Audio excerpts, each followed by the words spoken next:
চলে এলাম রান্নাঘরে, এসে দেখি ফ্রিজ খুলে দেখি অনেকটাই ঢ্যাঁড়স রয়ে গেছে। তা এই ঢ্যাঁড়সটা কী করা যেতে পারে, তা চলো দেখি কি করতে পারি। তা দেখো, প্রথমে আমি ঢ্যাঁড়সগুলোকে ভালো করে ধুয়ে নিয়ে এই জলটাই আমি 10 মিনিট ভিজিয়ে রেখেছিলাম। যেহেতু এখন সবজি ভালো করে না ধুয়ে খাওয়া উচিত নয়, বিভিন্ন রকমের সার ব্যবহার করে, তাই দেখো আমি এটাকে ভালো করে ধুয়ে টুয়ে নিয়ে রেডি করে নিয়েছি। এইবার চলো আসি পরের ধাপে। তাহলে আমি সব রেডি করে নিয়েছি, দেখো পেঁয়াজ, কাঁচা লঙ্কা, আলু, টমেটো সব রেডি করে নিয়েছি। এই যে এটা ঢ্যাঁড়সটাও দেখো কত কিরম সাইজে কেটে নিয়েছি, এরকম এরকম তোমাদের ইচ্ছা মতন তোমরা সাইজ করতে পারো। তাহলে চলো, এইবার আমি দেখো একটু হিং নিয়ে নিয়েছি, আর একটু পাঁচফোড়ন আর হিং তেলের উপরে দিয়ে দিলাম।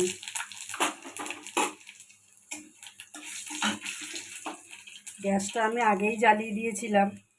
আচ্ছা, এরপরে আমি দিয়ে দেবো পেঁয়াজগুলি। পেঁয়াজটা একটু ভেজে একটু হালকা লাল লাল করে নিলাম।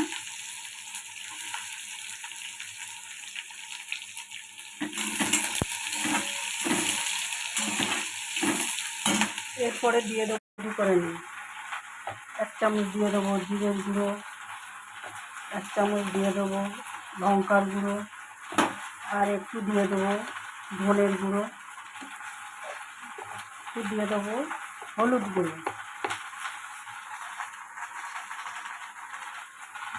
আর স্বাদ অনুযায়ী লবণ দিয়ে দেবো।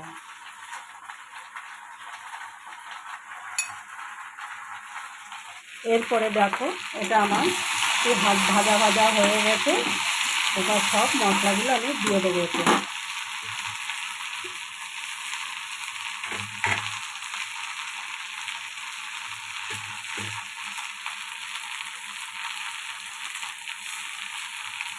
হ্যাঁ, একটু মিষ্টি দিয়ে দিলাম। মিষ্টিটা একটু নুন মিষ্টি সমান সমান দেবে। আর দেখো কেমন হয়েছে এই রেসিপিটা, কিন্তু খেতে দারুণ হয়েছে। বন্ধুরা, তোমাদের কেমন লাগলো এই ঢ্যাঁড়সের রেসিপিটা কমেন্ট করবে, শেয়ার করবে, আর আমার পেজটাকে একটু ফলো করে দিও। আমি কিন্তু খুব ভালো বলতে পারি না বন্ধুরা, তার জন্য ক্ষমা প্রার্থী। আর আজকে দেখো আমি এটা রুটি দিয়েই নিয়ে নিলাম। তোমরা এটা ভাত দিয়েও খেতে পারো, আর রুটির সাথেও খুব ভালো লাগে, দুর্দান্ত লাগে, দারুণ খেতে।